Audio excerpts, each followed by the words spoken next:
I think I did my first like DVD kind of amateur film in 2012 and then started mainstream in 2016. So I kind of very slowly worked my way up. So she's been doing porn almost as long as you've been a intern urologist. I wonder who's seen more genitalia between the two of you. and up close too. Yeah, I mean, that is something I always. It's a real competition. It's like I like the only people who have seen as many penises as I have would be like a porn star. It's definitely something that I've been known to say. But I think the interaction between the two of you, maybe you've seen all of the penises. I'm sure I have. I used to. I mean, I'm dick obsessed. This podcast is for general informational purposes and entertainment only and should not be considered medical advice. Dr. Ashley is not responsible or liable for any advice, course of treatment, or other information you obtain through this podcast, and neither am I. So if you have any real problems, go see a doctor in person. This is The Full Release with Mo Mandel. And Dr. Ashley.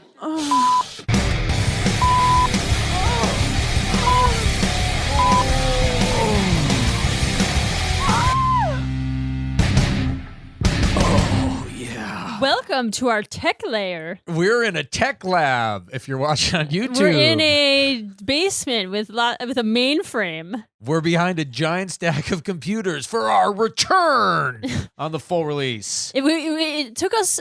We had to be off for a month because we were getting this computer mainframe basement ready. All right, let's explain what's going on. First of all, we're sorry we've been gone. Okay, do we have an excuse? Yeah, there was a lot of stuff going on. Oh, yeah, there was a lot of stuff going on, guys. What was going on? I don't remember. Like the election? No, there was some other stuff. Yeah, we were. I had a conference. I had to get ready for. I had some presentations to do. Yeah, there was things happening. We had to help you move some stuff. Oh, yeah, out of I had to go to LA, and then we were trying to stop the votes from getting certified in Georgia because we're, hardcore alt-right in Republicans. Michigan, babe. In Michigan. We've been doing a road trip. Yeah. Just to explain to everyone who's watching on YouTube, we've got this cool tech background because we ordered a background for our podcast, but it didn't show up yet. Yeah. And so we used this other background that I'm going to use for a different podcast, but then we also didn't iron it, so it's got lots of creases in it. Yeah. So that's why it looks ridiculous. But we have a bonus for this audience, right? Huge bonus. Huge. We have got a legitimate porn star on this episode who we are about to Zoom with. And I'm excited. Super excited. She's fucking awesome. She's very cool. Very sexy, very pornographic. So basically, we are now, in addition to our YouTube channel, hosting our podcast videos on this website, ManyVids, which predominantly has erotic content. Yeah, and she is a content creator on that website. Yeah, manyvids.com. I don't know why I'm saying it like that. I don't know. Say it again. Manyvids.com. It's mostly porn, but they're trying to expand into non-porn stuff. They hit us up. They're like, do you want to post on ManyVids? We'll market you to our community. Maybe you could interview some of our stars. And we were like, fuck yeah. And I would say in the realm, in the aim of being sex positive, informational, I think it's a great landing place. And our conversation with her really showed me kind of all the really interesting things. Babe, I made it sound like we were about to talk to her. Now you're putting in the past tense. Oh, sorry. Gosh, this is called, it's production. Now they think we've done. All right. The cat's out of the bag. Cat's out of the bag. We already talked to her. It was great. And now we're introing it. So there you go. Yay. But we're in front of a tech lab, so that's fine. Before we bring up before we go interview our guest, who we interviewed 3 hours ago. If only we had interviewed her from our tech lab. As you'll be able to see from the video, we interviewed her from our kitchen, so it was a lot lower. Wait, maybe we did interview her in the future, but we're using our time machine background to go into the past. Maybe that's what's happening. Yes, exactly. All this production makes sense. Are you guys ready for Thanksgiving, by the way? Can we get into that? What is there to say about it? Who's ready to do this stuff? Is anyone going to be around their families, or are y'all locking down? We're kind of locking down. Yeah, we're kind of locking down. Let's not go into it. It's bullshit. Yeah. Our families are afraid of us. We're going to be safe. Yeah. It's not that they're afraid of us. It was that we're all doing the right thing. Sure. So before we get into that, though, I have a great story. Oh, this is the one thing Mo really wanted to talk really about. want to talk about this. Aside from our interview. So, Yeah, let's dive into it. Yeah, coming up, porn star interview, Ariel Aquinas. We answer some questions from viewers with her. She chimes in. She's got some questions. She's got a lot of stories, and she's a hell of a lot of fun, I think, since we haven't interviewed her yet. But in the future, we'll know that. In the future, yeah.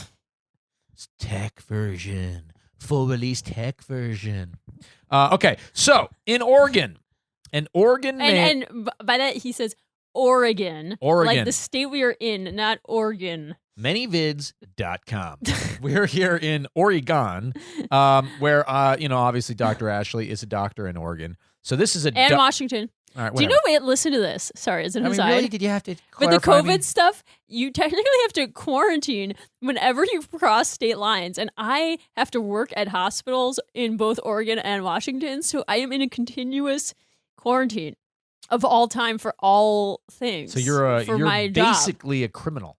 I am like continuously crossing state lines and going to work because I'm crossing. How do you sleep at night? You know what I'm saying? Yeah. Like I'm not quarantining so I can go to work, but then I should be quarantining because my work takes me across state lines. Right. Yeah, this is a so very it's just complex. crazy. Yeah. Anyway. Manyvids.com. There you go. Nice. Okay, so we have a great story, though, about doctors in Oregon. Check this out. Check out what this sleazy motherfucker was doing, right? So weigh in on this. Don't forget, guys, you can call us. You can email us. Do you remember the phone number off the top of your head? Hells yeah. What is it? I whisper to myself every night before I go to bed. That's weird. It's very weird. I'm not comfortable with that. What is it? Hit it. Well, when you say I love you, I look at you and I say 213-631-3460. Oh, and then I come. And when you fall asleep, as I bury my face into your butt, I whisper into your butt. You could also email us at thefullreleasepod@gmail.com. So here you go. We got a great scandalous story about Oregon. Check this out.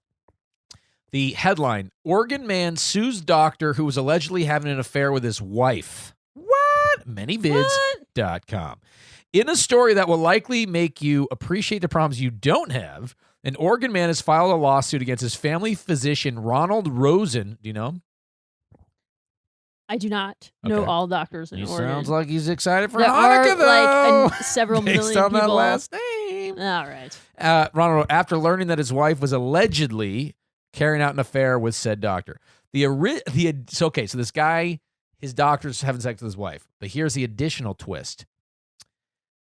In a legal complaint filed on Monday, the patient, a guy named Pearson Tone, which is a fucking weird name. I think that's a sweet name. Pearson Tone? It's like piercing tone. No, it should be Tone Pearson. Pearson Tone is not good. I understand why his wife was cheating on him, allegedly. So, okay. Well, her last name might have been Tone now also. Yeah, but, whatever. Okay. But for the purpose of the bit. Okay, it's not, and that's why fine. she was cheating on him. Okay, go. Are you just trying to kill my momentum here? Manyvids.com. Okay. So anyway, here's the interesting thing. This guy, Pearson Tone, had gone to Rosen because he was experiencing depression due to his collapsing marriage. So this guy's... So he goes to the doctor and he's like, my marriage is falling apart. And that guy's like, oh, does your wife have an online dating profile? And he sounds like a real new agey doctor because Rosen gave him advice on how to improve things, including prescribing marijuana and CBD. According to local reports, Tone, who was billed as a local musician, financial advisor, fucking bizarre combo. That's a great combo. I mean, whatever. You have a friend who's a comedian and financial advisor. Yeah, but he's not a very good comedian. You know what I mean? So, okay, I guess this guy could be a shitty musician. Anyway, he's looking to get $2.9 million for Rose's alleged negligence because this guy prescribes himself to get better at feeling sad. The fact that his wife's, his marriage is falling apart. You're yawning in the middle of me telling. I'm sorry. Oh God. Manyvids.com. Now we're gonna have to go back in time. So Ashley. No. Anyway, the point is, this guy was having sex with his wife for 3 years. Oh my God. Yeah. Anyway, so. Well, here are the details I want to know. Like, was it that his wife was having an affair with this doctor, and it just so happened that one day this guy walked into his office and was like, "Hey, I'm depressed because my." And it turns out that they had already been sleeping with his wife? Yeah. So this was their family doctor. He's been practicing in Oregon for 30 years. This was their family doctor. And then he went into the doctor's office about So- being so- depressed with this. And then apparently that's after the But- appointment they told him about But it. here's the important question. So this guy was also the doctor of the wife too? Because if that's the case, that is a real ethical problem. And I'm fairly certain that based on the ethics rules for the Oregon State Medical Board, that you could be Yeah. suspended for having a romantic relationship with somebody and continuing to be their physician. You see what I mean? yeah, the suit says that Like, that is a Tone, real his problem. wife, and their 2 children were all getting care Yeah, at that, Rosen's clinic. At some point, some unspecified moment, Tone's wife and Rosen started to have a relationship. yeah, that is so not It's okay. pretty wild. if This this is like, true. I can tell you that breaks like every ethics rule ever. Like Allegedly. you cannot go Allegedly. like if you had any interest in potentially having a romantic relationship with a patient, you have to very clearly delineate like the end of your care relationship and then have a designated interval of time Right. and then ask the person out. Because otherwise it's just a tremendous conflict of But interest. listen to You this. This really can't guy, do that. he's trained in holistic medicine. He's trained in performing acupuncture, osteopathic manipulation, and biodynamical cranial osteopathy, and has a certification as a laughter yoga leader. Well, I mean, that sounds pretty cool. I'll would tell you, love the to have sex a- is fucking amazing with this guy. sounds like This it probably guy would knows be. acupuncture. This He guy knows knows a lot of things. fucking voodoo. He Yeah, I knows just know surgery witchcraft. and catheters, so I Yeah. can't really. Yeah. Anyway, pretty scandalous, huh? Yee, laughter, Laughter yoga. Laughter yoga. Did you orgasm? I did come right there. Yeah. Yeah. So that's pretty scandalous. Maybe it was like they weren't actually having an affair. He was just doing laughter yoga on her, All right. and she just thought that meant sex. Or like everyone in the class comes from his laughter yoga. It kind of reminds me, remember in High Yeah. Fidelity where like Tim I don't know. Robbins I is never saw that. the John Cusack movie, and Tim Robbins ends up sleeping with his girlfriend or whatever, I think, and I believe so. And he's just like does this like weird like tantric shit, and the sex goes on. This guy is one of those sort of like really spiritual love makers. Oh yeah, yeah. I could see that. Anyway, he's suing him for $2.9 million. Do you think that's too high? I think it's worth it.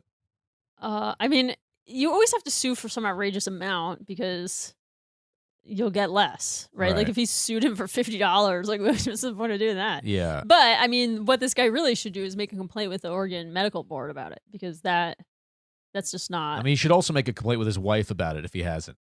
well, Because there's definitely a obviously, complaint to be made there. But I think you can't like sue your spouse for $2.9 million when it's like. Yeah, I guess you'd have to pay half of it. Yeah, exactly. We are going to dive into our interview, but we are definitely going to be getting back into the episode swing, right? Oh, so much. In Especially now that we have this data center. Well, this is probably the only time they're going to see the data center because I our don't other know. one, I you liking it? really enjoy this, and I hope. I know I keep just looking into our camera screen because I like how it looks. Oh yeah. All right, guys, flash into the future. Hit us up on iTunes, and if you're one of our new listeners from manyvids.com, thank you so much. We love your work. We love your support. We love Yes. being a part of this community. And so coming up, we've got Ariel Aquinas. I think that's how you say her name. Yeah. From 1, 2, 3. Manyvids.com. All right, guys, let's do it. And don't forget to send us your questions. Oh, yeah, don't forget. There she is. Ariel Aquinas. We were saying before. Aquinas. I don't That just sounds pronounce fun. it however you want. Pronounce it however you want. It's not important. Now, thank you so much for joining us. We have checked out your work and Ooh. we dig it. Spicy. It's very spicy. Would you say spicy, babe? Is that what you would describe it as? It's way spicier than we are. Yeah. Yeah, some of it's like real spicy. Yeah, no, like real spicy. No, like yeah. ever no, since we spicy, got on yeah. many vids, we've been feeling so vanilla and boring, and we're newlyweds, and we're like, dude, we suck. Like we're not doing any Well, of this Mo, why stuff. don't you introduce our guests so people know what they're listening? I did. It's Ariel Aquinas, who we will have set up by Yeah. this point in the podcast. Okay, so the backstory here is that our podcast, we are lucky enough to have featured on this awesome website, Many Vids, which is predominantly a website for people to kind of consume erotic content, not Yeah. doctor podcasts. Yeah, And- it's a clip store. There you go. And so yeah, and we were kind of put in touch with a lot of cool people who are on the platform by one of who they reached out to us, many of it's because they were saying, we want to try to have like a sex advice kind of podcast on the platform. And I'll be honest, I was kind of like, when I was looking at the thing, I was like, these are all way more interesting videos than ours. These are like beautiful naked people doing beautiful naked things. Why is anyone going to want to watch two clothed Jews talking about sex advice? But we were also saying it's kind of well, they watched Dr. Ruth. I mean, yeah, that's true. There you go. But I was saying to myself, if anybody does click on ours, it's probably they think that it's going to be a porn, like of a doctor and a guy doing a podcast where we're suddenly going to get like heated and throw off our clothes. And they're going to be really disappointed when they like say, is that not happening? Right. 20 minutes in, they're like, the suspense is killing me. Like I just see somebody having like a bottle of lube and they're just like Kleenex and they're like just ready to jerk. And they're like, oh, wait, this is like just a real show. Right. No, I'm not. Like really at the end of this, everybody still has all their clothes on. This is so. I have to keep my clothes on. Worst podcast ever. I think many vids said we are the world champion blue ball provider on the platform right now. So we're very excited. So just to start at the beginning, before we just again, thank you so much for doing this with us. My pleasure.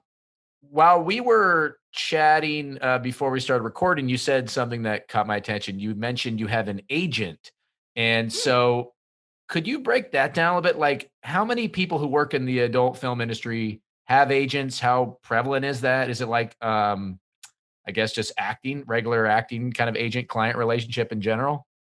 Yeah, it's pretty similar.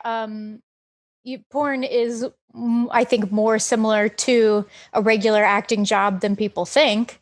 I'm sorry to hear that. For your sake, I'm sorry to hear that. Sounds horrible. No. I always wanted to be an actress. So, for me, it's like, hey, dream come true. I did what I set out to do. My drama coaches in high school will be so proud. But I think that having an agent used to be pretty standard in the past. Everybody had to have an agent. I know even now there are some producers who won't book you unless you have an agent. Because it gives you a little bit of accountability. If you don't show up, if you're late or, something goes wrong, they can contact somebody and be like, hey, you were supposed to be responsible Where for the this. hell is Aquinas or Aquinas? Where is she? How do you pronounce her name anyway? I want to be angry at her, but I can't yell at her because I don't know her name. But nowadays it's becoming less prevalent because anybody with a camera can make their own porn. We've got sites like ManyVids. We don't need to go to a producer or to a studio. And would you have to do you generally give your agent 10% if you're doing like a non-ManyVids kind of production? If it's something that they book, I give them a percentage. I don't even remember how much it is. They just like send me an invoice and I send it off, because it's not any big deal. It's just like, okay, right. And you send it. But with many vids, it goes directly into your pocket. Well, I mean, they take a percent, but it's all me. I'm getting paid for the work that I do, which, we appreciate so much, especially around the holidays. So please buy our videos. We really need it. Especially because porn's been on hold during the pandemic for the most part. You mean the filming? Yeah, the porn filming. There was a moratorium or kind of a voluntary hold. Mm-hmm. So, you weren't supposed to film with anyone outside your household. And studios couldn't operate. Everybody shut down. There wasn't like some sort of creative mask, 6 feet distance type of porn that kind of people could get into. I think there were like a couple things, but for the most part, you didn't want to be caught shooting because that would look bad on you because you weren't being safe. Right. So, everybody's income kind of, went down during the beginning of lockdown, and only just now are studios kind of starting to open up again. So doing direct sales has been, kind of everybody's bread and butter. And if we weren't doing clip sales or, subscription sites or camming, a lot of people had to transition over. And so that was difficult for some people as well. I'm surprised actually that they didn't kind of make like a porn filming bubble the way they had, like the NBA was in like a bubble and like you had a bunch of people and they had to quarantine and that's a good idea. Actually, that just sounds like a really sexy fix. You feel like, I feel like I would watch something that was filmed in a quarantine porn bubble. Oh yeah, no, people definitely got creative. There are people who quarantine in houses together and will they'll get COVID tested and they'll isolate for however many days, and then they'll shoot together and then they'll isolate afterwards. There were also people who would do like group Zoom sessions where they would all like masturbate together and then film that and sell that. So people really, really got creative during the pandemic. I even have like a quarantine video that I, have up, and it's like what goes on in that video? It's a like solo, and it's just me, telling you that I'm so glad that you came to quarantine with me, and I'm going to have these socially distant orgasms for you. And I did another video, I think, that I'm going to be releasing soon, where it was like socially distant orgasms, where it was like a girl who I was on a Sybian and she was like sitting kind of far away controlling the Sybian. So it was like socially distant orgasms. Yeah. So you really had to be creative, but we're all pretty creative, like theater types. So it was, it was easy. Well, not easy, but it was something that we could do. Yeah. I think that, it's really interesting to talk about this, because I think that, a common misconception about, kind of the porn industry would be that it's something that, exposes you to additional health risks, and, everything that I have, kind of been exposed to, obviously, I think like amongst people who do, porn, there's actually like a really high level of like health awareness, and like extremely high. And I think, so it's very interesting how you guys take that kind of health literacy and like, surrounding things that traditionally were like, right, how do you prevent, like STI spread, and then kind of translate that into this new pandemic, kind of health consciousness level. And, I mean, I think that sex workers are being COVID tested more than like anyone in the country. We have to be, so we're STI tested typically every 14 days. So if you go beyond the 14 days, you're not allowed to shoot. It's in a database. People can look it up. They can see that you haven't been tested. You go back, you get retested. And if you're good, it'll say you're cleared to work for 14. And is that on you? Like you just have to show up with that, or is there someone on set or in the production who does that test, or you just... No. We have to go to like a special like porn star lab to get it done. And sorry, there's like dust floating. That should be a new show on Netflix if it's not Porn Star Labs. Yeah. It's not as exciting as you think. But it's like CSI Miami, but they're just testing all these gorgeous porn stars for STIs.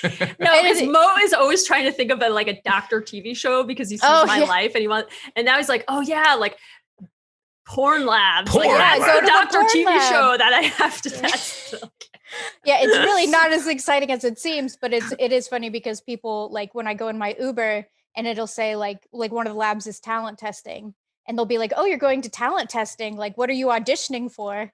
And I'm like, that's funny. Nothing. I'm just going to go pee in a cup. I'm auditioning to not have an STI. Right. But because we're in such a closed bubble where you are not with anybody who is not tested within 14 days, and nobody wants to like ruin their test. So everyone is, also being with people who are tested. Even if I have partners outside of the industry, I make them get tested through our lab so I can, because you can look up their results.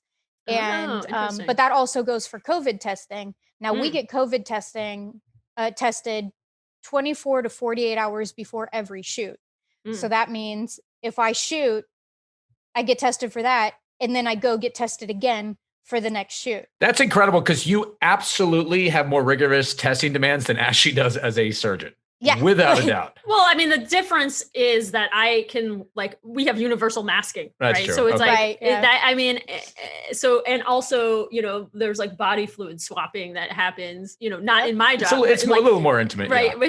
So I think that is part of the reason why. But, I was thinking as you were saying that we have, universal requirements for testing before we do for people that are having surgery.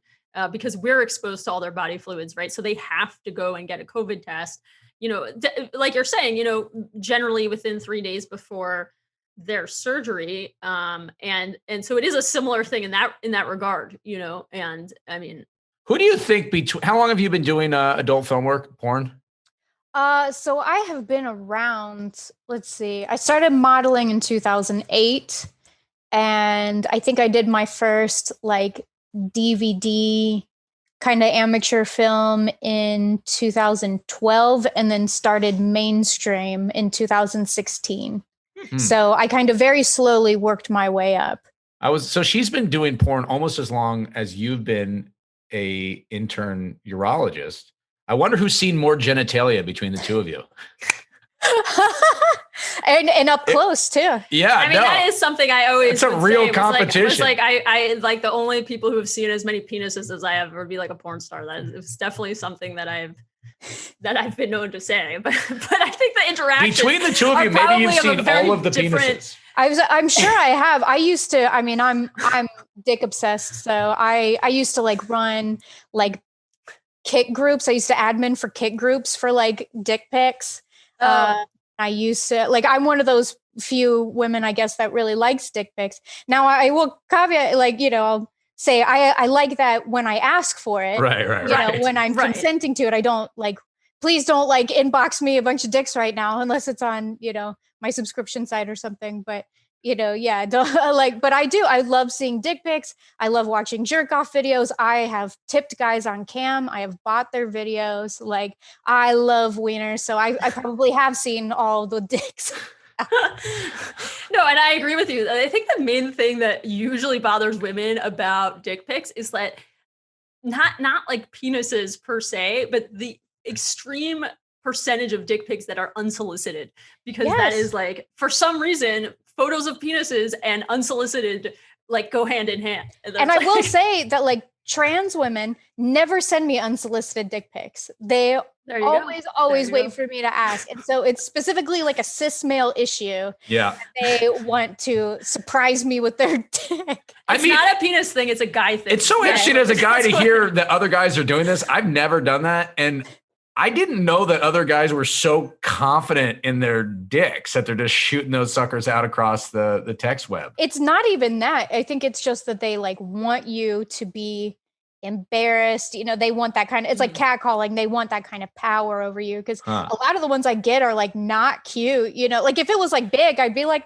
good for you, but you're like, you should be burying that deep in your iPhone. That is not something to share. I mean, there's one I even saved it. I got not long ago, and it was big, but it was also like covered in sprinkles. And I was like, good for you. I'm going to save this one. Like, that was creative, but normally it's like not a good picture. And I'm like, why? Like, they'll do that to me.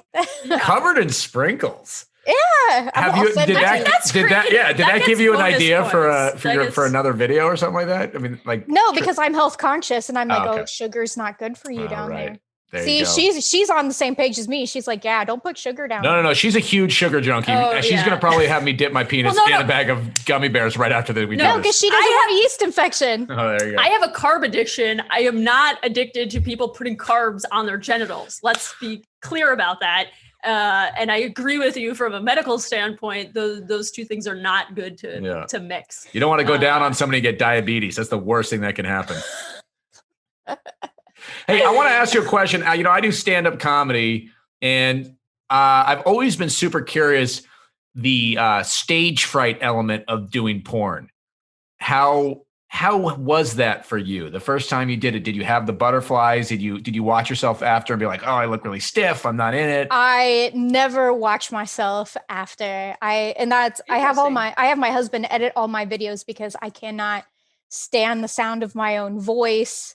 I don't like to look at myself, but it's mostly the voice. I don't like to hear myself because it sounds weird to listen to yourself.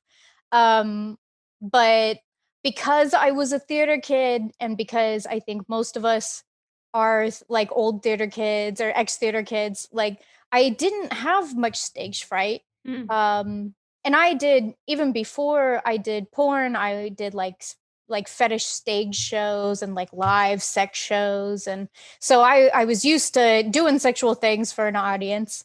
Really, the only time that I've gotten stage fright is if I'm shooting with somebody that I like used to watch, or like that I have admired. And then you know, and then it's more like, oh my God, like this like super hot famous guy, you know, or girl is here, and like I'm just some nerd nobody, and like what are they gonna do? Even though, yeah, but it's all imposter syndrome stuff, you know, we all get that, and we all, you know, view each other as colleagues, so it's not like that, but there's still that like, oh no, I'm this nerd and the hot jock is talking to me, what am I gonna do? You know, it's you like, feel real weird. That makes sense. It's like when I'm doing a spot at the Comedy Store, like if Chappelle shows up, I guess for you, if there's like, hey, Tara Patrick's going to come do a scene with you. Jenna Jameson stopping by. Oh God.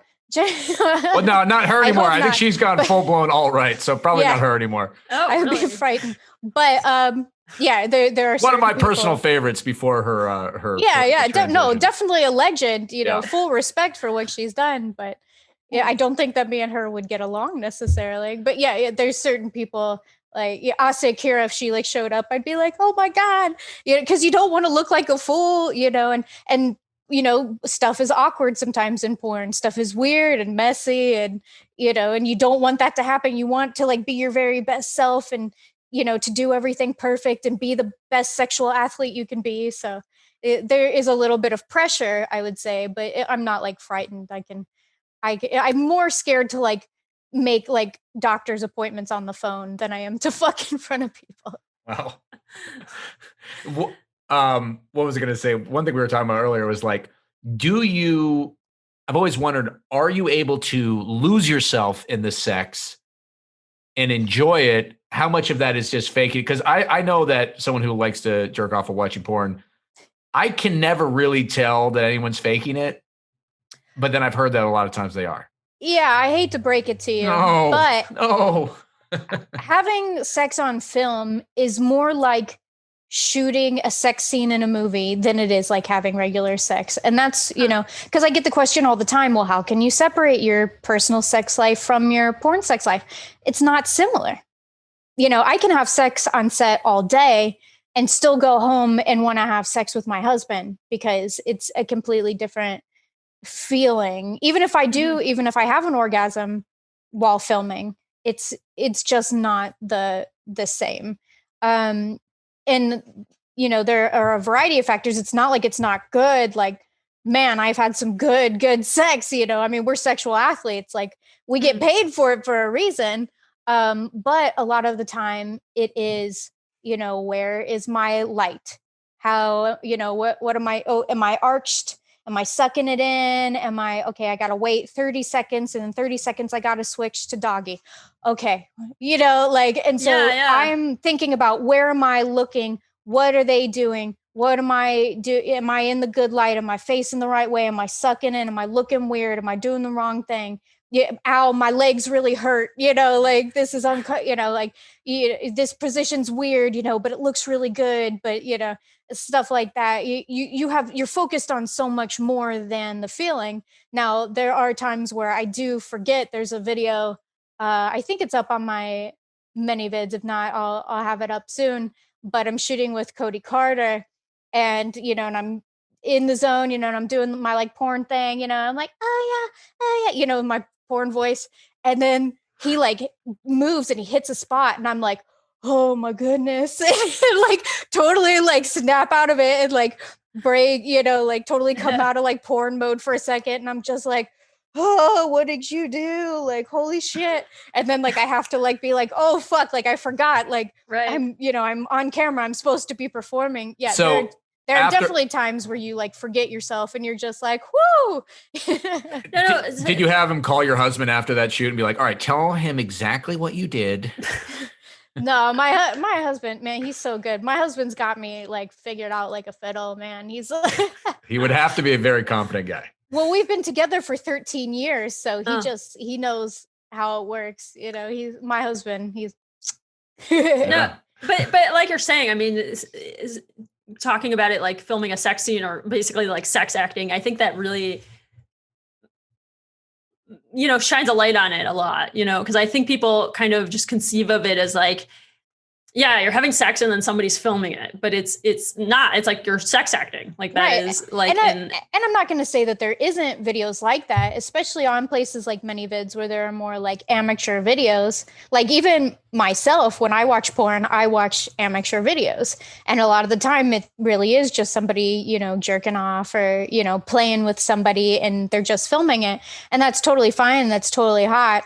But when you're watching the like high production shoots, it's pretty much always going to be acting, you know, even if you're getting in the zone, you know, and it's feeling really good, then you got your director being like, okay, you know, next scene, switch, you know, so it's definitely a totally different vibe. But, you know, I'm not saying that like oral porn is fake all the time. I'm just saying that a lot of the time, you know, you are acting or you are positioning yourself in a way that isn't because it feels so good. You know, pile driver isn't like my favorite position, but it looks great. You know, it looks really good.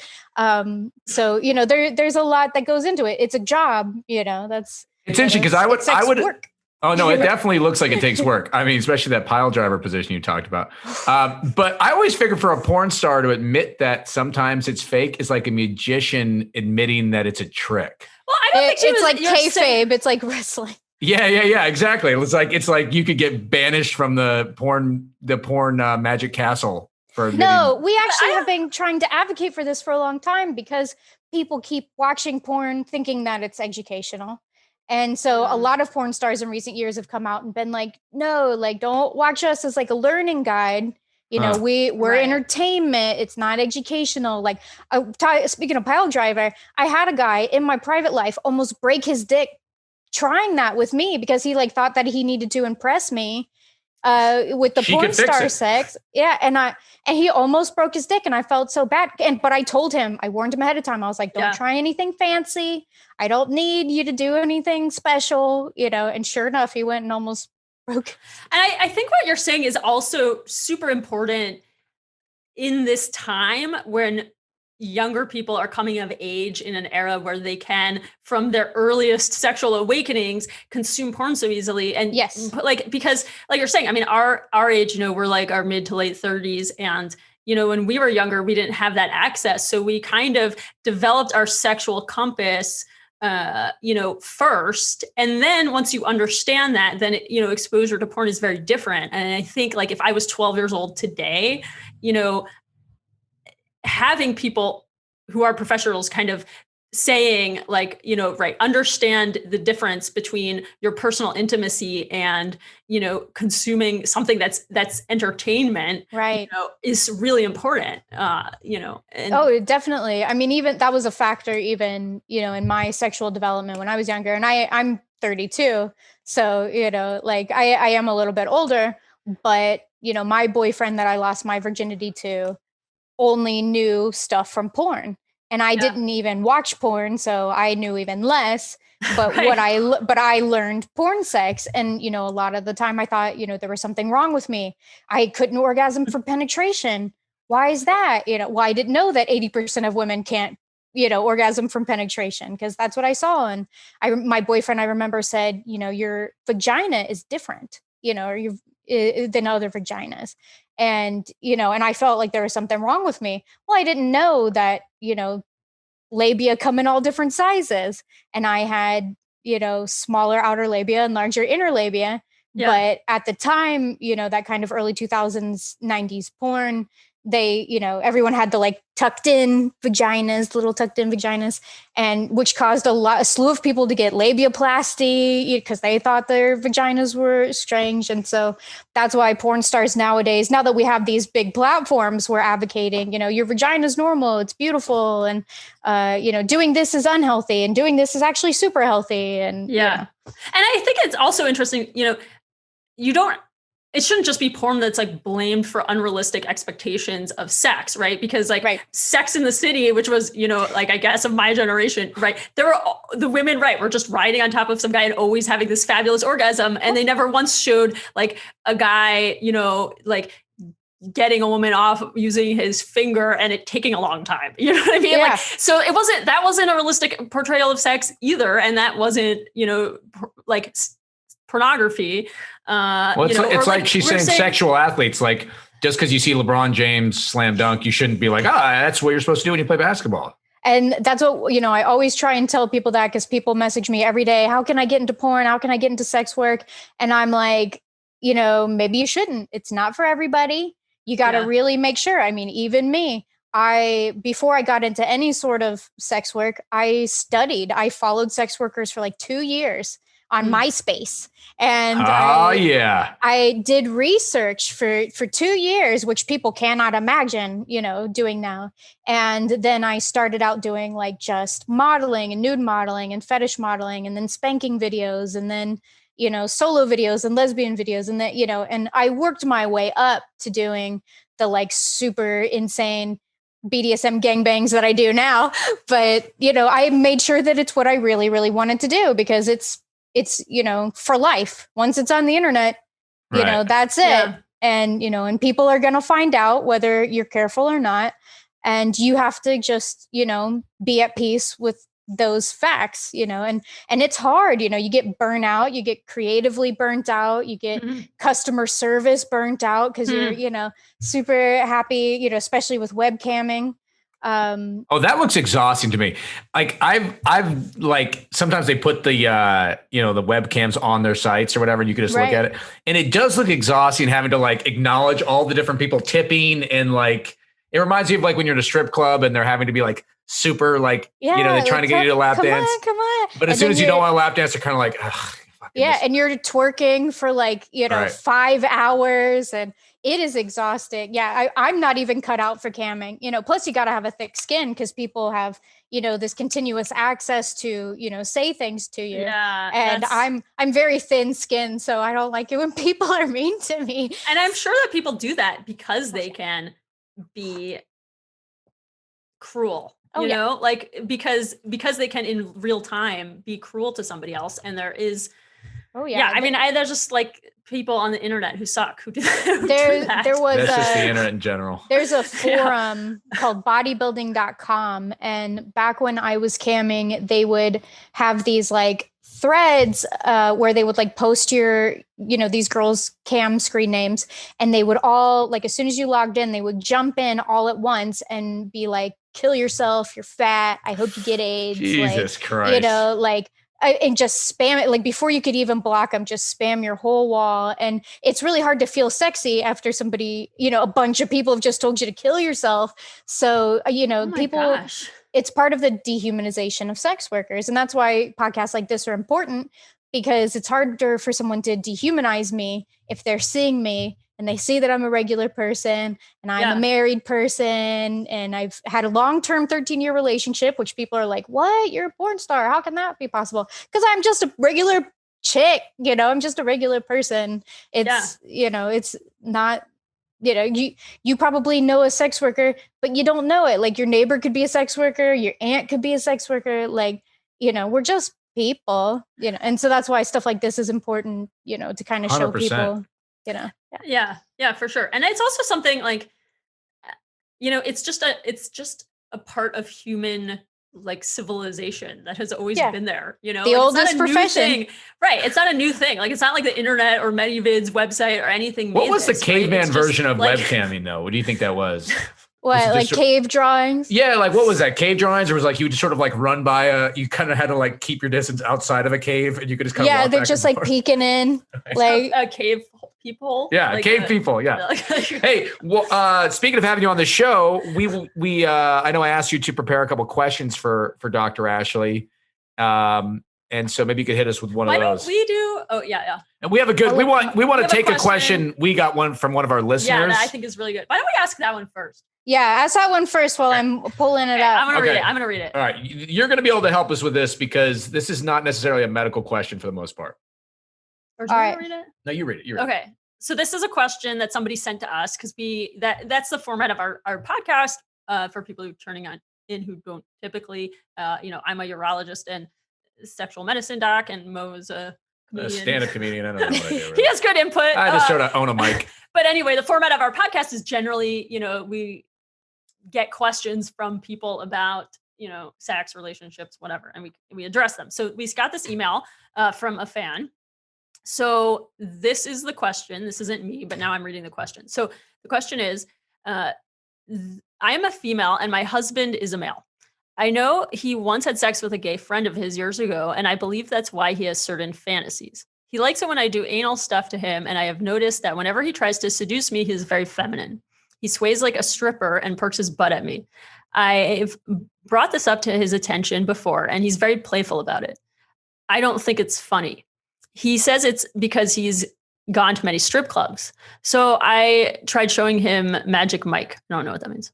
So it's a Magic Mike's stripper movie. Yeah, Channing Tatum. Yeah, I guess she was hoping he would look like Channing Tatum after she showed him the movie. Oh, like that would make him into. Okay, so far no luck. But anyway, my question is: do you think it's possible that my husband could become trans or leave me for a man? He said he would never, and that he isn't attracted to men, but he likes it in the ass. Is it normal for straight guys to like it in the ass, or does that mean he's bi? ? And that's the end of the question. So I have my own, medical standpoint from this, but we would love to hear your standpoint on this question. I think a lot of people think about this sort of thing. So it's a very judgy McJudgerson question. Yes, it is. I feel bad because obviously her husband is feeling himself and he's feeling sexy and he's doing what he thinks is sexy. He's emulating what he thinks is sexy, which I mean is the same thing that, kind of happens when guys send dick pics. They are doing what they would want. They would want me to send them a picture of my vagina. Right. Obviously, you would feel the same way. He thinks that women dancing are sexy. So he thinks, he's being sexy and he's feeling himself. And I would hate to discourage that, if he is feeling himself. And I will say that like male stripper moves are really, really difficult. I do like bachelor party gigs sometimes, and my company has like a brother company that is male strippers. And I mean, they're like doing like handstand push-ups and like lifting people. And I mean, it's crazy what these Magic Mike guys do. And I'm in Vegas, so we've got all those Thunder from Down Under, all those male stripper shows. It's really impressive. They all have abs for a reason. So kind of swaying is much easier. Yeah. So maybe he wants to do the other words, but he just can't do it. Yeah, he's just not a good dancer. He's like, I tried to do a handstand, not for me. Let me do a little of this action. But as far as prostate stimulation, that's totally normal for straight guys to do. And it's honestly, I feel like such a disservice and such a tragedy for men that they are so bound by homophobia that they won't try anal stimulation because, they say the prostate is the male G-spot, and they are essentially denying themselves better orgasms. When I've done anal play with men, the orgasm is so far beyond like a regular male orgasm. To me, it's the closest thing I've seen to a man orgasming like a woman. Just, waves of pleasure and, just last a really long time. And they're just in ecstasy. And it's honestly beautiful to watch. So it's one of those things like, and at least he knows his body enough that he knows that a little anal stimulation helps with his orgasm and makes him feel really good. And it's great that he's communicating to his wife what he wants and what he needs. That's such a valuable thing. So it's like, that's another one of those things where I'm like, don't discourage that. Like he's being open with you. Like that's so awesome because men have trouble with that a lot of the time. They keep things in, they keep them to themselves. They don't even moan during sex, So but it's interesting because her question is exactly why men probably have that because she, pegs her husband. She's like, oh, wait, he's like this. So he probably is gay. It's like the same reason men probably wouldn't let themselves do that because they're like. Yeah, it's this internalized homophobia and this internalized misogyny. But in the end, like, no, your husband probably isn't gay. But, if he might be bi and that's cool. And maybe he is trans and that's something that you should support because that would be incredibly difficult. If he did find out that he was trans and then, wanted to transition, that's something that like, sure, it would be a serious conversation, but like, you got to be supportive because, what would you rather have? Would you rather have your husband become your wife and still be the person that you love? Or would you rather have your husband kill himself because he's not being supported at home. Yeah. All right. Yeah. You know, so it's a very delicate issue, but it's something that I've heard a lot. But I've also heard, you know, like, cause she said he experimented with a gay guy earlier in life. I've heard of that a lot, especially with guys in the military. Military dudes are jerking each other off all day. And, you know, most of them are not gay. And let me tell you something else that'll blow your mind. Guys in gay porn, not all of them are gay. Oh, yeah. They are gay for a living, and they like women in their personal life. It's called gay for pay. Women in lesbian porn, a lot of them aren't real lesbians. You can often tell which ones are not real lesbians. I do a bit about this in my stand-up act because, like, they just don't.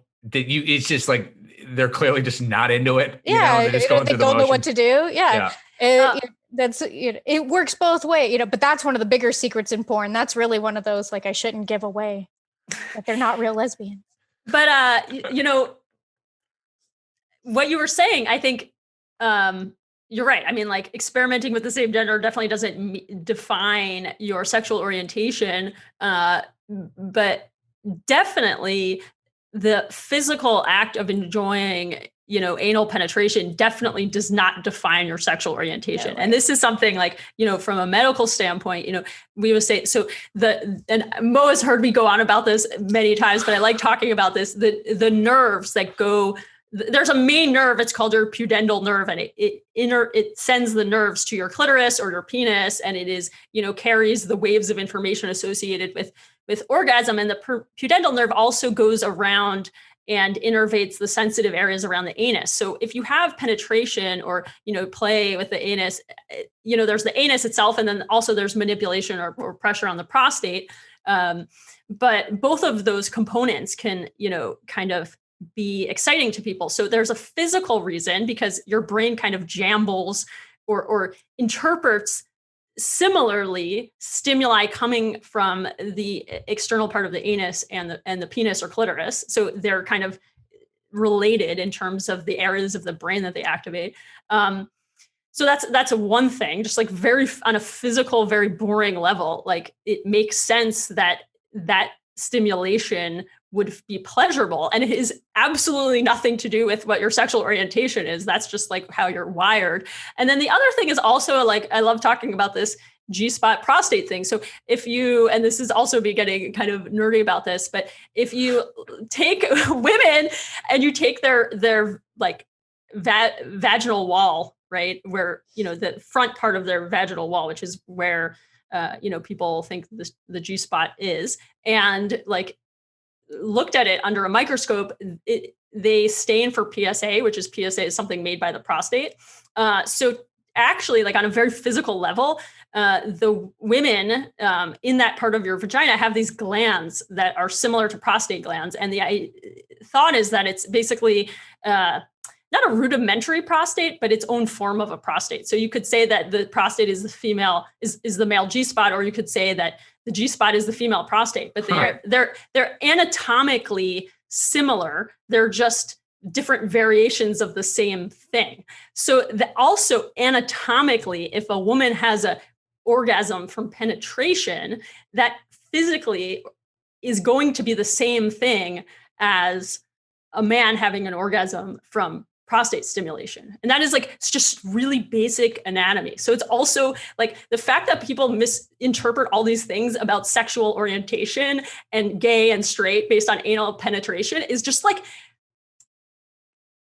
romanticizing or kind of impugning all of these a lot of it's just like electrical things. wiring. Yeah. Yes. And it's just like, no, if you flip the light switch, the light goes on. Like, that's why it feels good. It should be common sense, but it's wrapped up in all this stigma. In stigma, yes. And so many layers and centuries of interpretation of what that feeling means. And it's like, no, it's just, if you put the sweet on your tongue, you're going to taste sweet. And if you put a sweet on your cheek, you're not going to taste anything. If you put sprinkles on your dick, people are going to want to. You're not going to taste anything because it's not your tongue. You're going to lick your dick. If you put a finger up your butt, it's going to feel good. Wait, let me ask Ariel a question. Speaking of stigmas and stuff, has there ever been anything you've been asked to do professionally in this work and you were like, I can't do it? Oh yeah, all the time. I'm actually fairly squeamish for a porn star. What are some of those things that made you scream a little bit? Telling us. I don't like to give horror stories because I think that people like to hear unfortunate stories too often. Sure. But there are things like simple things like I was getting fucked and I was just like kind of being a bimbo like I do. And I had like my mouth open. I was just like, because it was, it felt good. And then the guy like spit in my mouth and I was like, oh no, you know, because I've always been germophobic. And especially now that, there's COVID. Now, hopefully there's no more of that in my mouth again. Spitting. Yeah. Or, like I have like texture issues, but there's also simple stuff like I don't do ass to pussy because dangerous, it's not good for you. Yeah. And porn stars have a ton of tricks that help with that kind of thing, but just for me, I don't think it's worth the risk. I'm sensitive anyway. I have to worry even just with like cream pies, and being with new partners. My flora and fauna, my pH gets all messed up, so I typically stay away from that stuff. But yeah, there's certain things like that I'm just like, no, I wouldn't do that. That's icky, or I don't think that I can physically do that. Right. It tends to be, even boring stuff. But usually, like we've got like kind of a list of stuff we do and stuff we don't do. And interesting. So we'll go through and kind of, and that's part of what the agent is to see those things and be like, nah, she doesn't do that.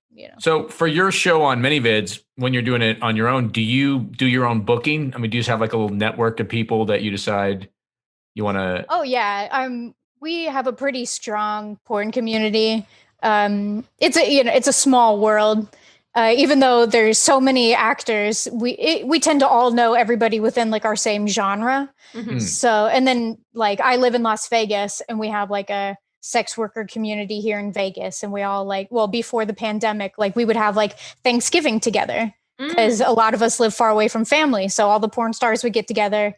That's awesome. Thanksgiving or have Friendsgiving. Most thinking of another TV special. No, that should be. I mean, you should 100% put that on ManyVids. I mean, a billion people would tune into that. That was like a live event. The porn star Thanksgiving. Yeah, probably. No, but it's boring because like they've got like their kids. They got their kids there. They got their spouse there. Everybody's in sweatpants because we're about to eat a bunch of pie. That's funny. I remember one of the first acting jobs I did in Hollywood. I got to shoot some scene for some like sitcom or something, and it was in a strip club, and it was like we shot for 13 hours and, just being like a young horny dude, just like looking at all these like strippers and stuff the whole time. And then we were all in the same production van back to where we left our cars. And like, they were all like in sweats, their glasses, calling their kids. And I was like, oh, this is weird. Well, and it's also I feel like a creep now. But being there for 13 hours, after a while, like a girl is like comes up and you're like, like, yay. And that's the way it is in porn too. I've been on set. I've been on 12-hour shoots. For porn. God. So yeah, I know. I can't even imagine. Yeah, that's the other thing is it's not like you get there, you bang, you leave. You're there for at least 5 hours. We've got a craft service table. We got, it's just, we got PAs. It's just like being on a movie set. And but that's one reason why I like porn a little better is because the days are, at least I'm not doing consecutive like 13-hour days. I'm just doing a couple 5-hour days a week. It's one more question. I have to ask for one more secret of the porn thing. How do these guys stay hard? You would have to ask them. I don't have a penis, so I'm not really sure about the magic. You're not sure of the magic behind that? I think some people do injectables, probably. Yeah, so I think some do injectables. Some probably do some sort of Viagra. I know that like you can't, as far as I know, you can't just have like random pills. I think you have to get a prescription. But it's just they literally just stand around and jerk off. They're just standing there jerking off constantly, and it's so funny. Warming up. And this is something I tell guys all the time when they're brand new trying to get in. Is I'm like, people on set are not like interested in you. Like occasionally, people will play around off camera, but most of the time, I'm trying to make sure my makeup doesn't get messed up. I'm trying to make sure like. My pussy doesn't get raw, because I need to keep performing for a few hours. So I can't just be, I can't just be jerking off, I'll get tired, I have to make sure that I'm good. So, they have to take care of themselves. They have to take care of themselves. While I'm sitting there looking bored as hell, what about fluffers? That's not a real thing. That's not a thing anymore. I think maybe that was a thing in the past. I've been a fluffer on sets just because I'm slutty, but typically no, that's never something I've seen, because you don't want random people on set. That's even more pressure. Yeah. But yeah, it's like the director and the PA and everyone is just like sitting there, like on their phone, like waiting for you to like get close to coming so that we can finish and like eat dinner. And that sounds really stressful. That sounds like doing a commercial audition or something. It is like there was a porn star, I can't remember who it is, but they were infamous for, like people would come, it might've been Jenna Jameson, but people would say, "Hey, I want to be a porn star." And she'd be like, "All right, take out your dick and get hard and come for me like right now. Like you've got like 3 minutes, do it." I've had that nightmare. What? No, I was just gonna ask, like, do they use like assisted devices, like flashlights and stuff? Like, are they ever bringing those around? And like, I've only seen that like once, but no, I never see anything like that, because I guess you'd have to bring your own. But I've seen guys will like FaceTime their girlfriend, or they'll call somebody. There is an infamous story about a guy in the industry who like called his mom and was like, "Mom, I'm having trouble on set." And she like gave him a pep talk or something. I wasn't there, but it's a story that went around. But it's usually guys are just beating their own meat, furiously trying to stay hard. Or, if they have to pop, usually like, we'll take a pause so you can get it on film. And then they're like furiously like, "All right, I'm almost there. And so I'm just sitting there like, just like waiting. So I hope somebody filmed the mom's speech. That sounds like, on Friday Night Lights when the coach gives the pep talk in the locker room. Like, I would just love to hear what the mom says to Johnny. I didn't raise you to be a soft dick. All right. Now you get in there. You give her a load on the back for your father, who's not here to see this. You want to make your mother cry? You better do it. I didn't immigrate here from Korea for you to have a soft dick in Van Nuys. Now you get hard. You put this in your stand-up. I love it. I know, you should. That's pretty good. Rudy. I mean, right now he has too many jokes about the urologist, so he needs to move on to something else. So that's well, we should let you go. Well, do you want to ask one question for Dr. Ashley? I know you told me you had one. Oh, that's right. So let me see what we're going to ask today. So I think one of the biggest things that I get asked about a lot, and I think every porn star gets asked about, and now every woman gets asked about, because there have been some articles about it, but what is squirt? That is such a good question. So it's usually one of two things. So, there is discussion about whether or not it is pee. And sometimes when a woman squirts, it is pee. Okay. So there are people who lose some urine when they orgasm. And that's like, there is a word for that. It's called climacturia, which is like climax and then urination. So there's a medical word for it. It's climacturia. You didn't know. Now you know. That's a sexy term. And it can also happen to men, actually. So that is a thing also. So it can be that. And then the other thing that it can be is truly female ejaculate. So we were talking about women having glands that are the same as prostate glands under a microscope, or very similar to it. And so that's actually true. And there are if you were to look like in your vagina at your vulva, at your urethra, and you would see like tiny little holes next to your urethra. Is this the part where I like do the demonstration? Is this right? No, right. For sure. Yeah, you that's on our ManyVids part of the video. Yeah, this is where we get into like traditional ManyVid style. Yeah, but technically that would be a medical. Yeah, that would be a medical video. But you can do that, and you will see it. Like if you took you did the zoom and did a good photo of your own vulva, and you opened the labia and looked at your urethra, and there's like little holes next to it, and there's actually little holes all around the opening of your vagina, or where the hymen, like right in front of the hymen, there's these little holes there. And so the ones right near your urethra are technically your periurethral glands, and those correspond to like the ejaculatory ducts in men. And so there are some women who, when they orgasm, will actually ejaculate. That's what squirting is. It's just female ejaculate from the glands that are similar to men's prostates. And so, unfortunately, a lot of women do not have the ability to do that. And that's totally fine. It's not unfortunate. It's like normal. But there are some women who do, and that's what it is. So there's a lot of like mysticism about it, but it's just female ejaculate. So. And I'm going to take this snippet of the video and I'm going to send it to everybody that asks so that I don't have to explain it every single time. I'm going to send it to all my girlfriends too, because we get asked this constantly. Can you do that? Are you someone who does squirt? Yes, I am. And sometimes I squirt buckets. Look at my quarantine video on ManyVids. I squirt and I didn't even mean to.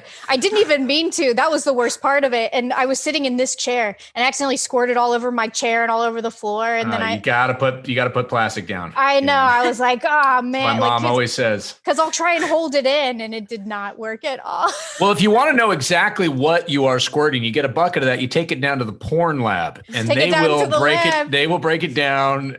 Fridays at 9 on Fox.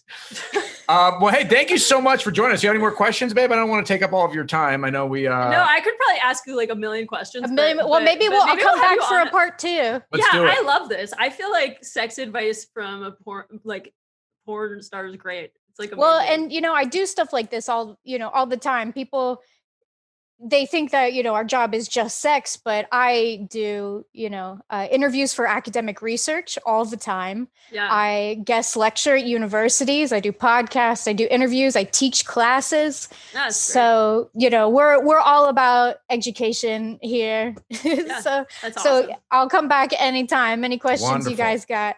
So cool. Well, and any jokes you got, I'm here to listen. I'm going to have to, if I don't get a joke out of this interview, then I'm just the worst comedian ever, which we'll see. All right. Thank you so much. We're going to air this. This is going to be up tomorrow. So just in time for Thanksgiving. Everybody can hear it with their families. Yeah. Well, I am thankful that you guys let me come on your show.